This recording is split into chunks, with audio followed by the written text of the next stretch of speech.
fur et à mesure des années, les associations ont fait leur boulot, les élus viennent de faire leur boulot. Et maintenant, c'est aux professionnels à travailler et à faire en sorte qu'on s'approprie ce lieu. Fier de l'avoir mené avec nos 29 villages. Il n'en manquait pas un vraiment dans la motivation. Oui. Avec toutes nos équipes, que ce soit les associations culturelles du territoire, qui ont travaillé main dans la main avec notre équipe culturelle, hein, avec Sandrine, mais avec son équipe. Et puis voilà, cette motivation, on sent bien sur le territoire du Pays de Naye. Hein. On sent bien que tout le monde l'attend, cette ouverture.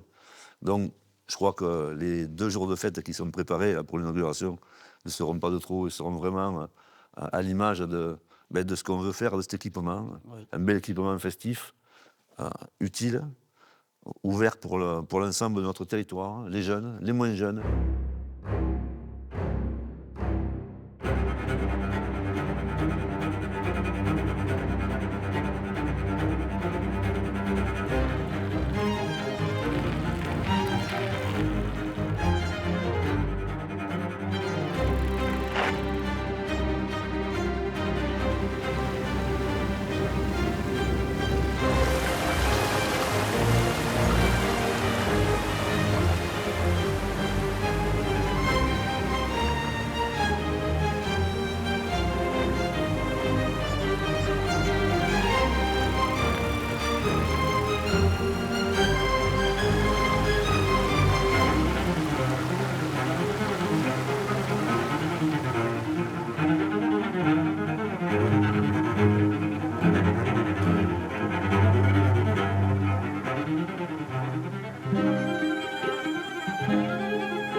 C'est simple, j'ai grandi dans un territoire rural où il n'y avait pas de transport public, ou très peu, pas de transport à la demande, où la culture se résumait à quelques musées à Pau ou à Tarbes, où le cinéma, c'était pareil, il fallait prendre la voiture pour accéder à la culture. Aujourd'hui, pour un habitant de la Batmal, pour un jeune, eh bien, on prend le transport à la demande, on va au centre culturel, on peut aller faire une séance de cinéma, on peut travailler dans les espaces collectifs aussi quand on est au collège et au lycée. On peut aller à la microfolie, hein, c'est-à-dire des collections nationales accessibles dans un musée qui est à leur disposition à 10 minutes de transport en commun.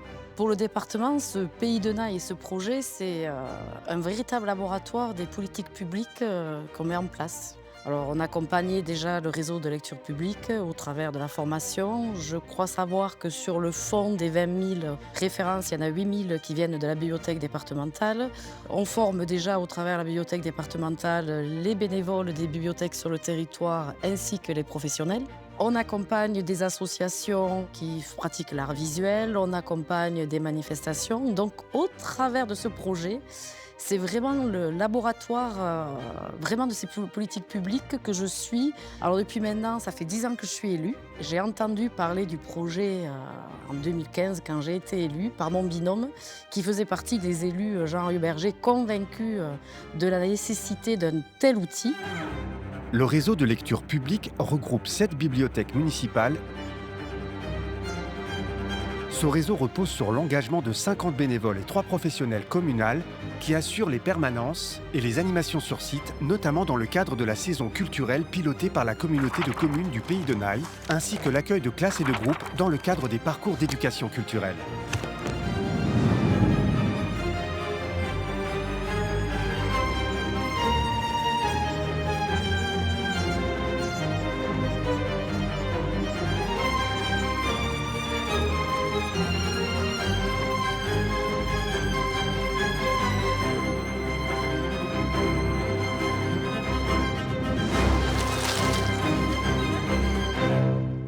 Et puis un fonds documentaire qui est assez immense et dont ils vont pouvoir bénéficier, ce que je n'ai pas connu en tant que jeune. Effectivement, hein, il y avait des petites bibliothèques, il y a eu un travail associatif énorme qui a été fait sur le territoire du Pays de Naye, mais ça restait en fait l'embryon de ce qu'est aujourd'hui notre centre culturel, qui aujourd'hui réunit un certain nombre de besoins, notamment pour les jeunes en milieu rural, pour accéder à la culture. On peut imaginer que bientôt on aura plein de jeunes, d'enfants, de familles qui Oui. viendront voilà, pour prendre du temps dans la médiathèque, au cinéma, que ça soit un lieu de vie avec nos associations culturelles qui viennent voilà, faire des expositions dans les salles que nous avons, C'est prévu, oui. les salles fédératrices ou les salles entre le cinéma et la médiathèque, et qu'on puisse, il y aura aussi les microphonies. C'est un outil qui rassemble tout. Et les microfolies, c'est fantastique, les microfolies. Tout le monde ne peut pas aller dans les musées et c'est un premier pas. À titre perso, je me sens un peu comme un enfant aujourd'hui. Et il me tarde de voir l'outil fonctionner.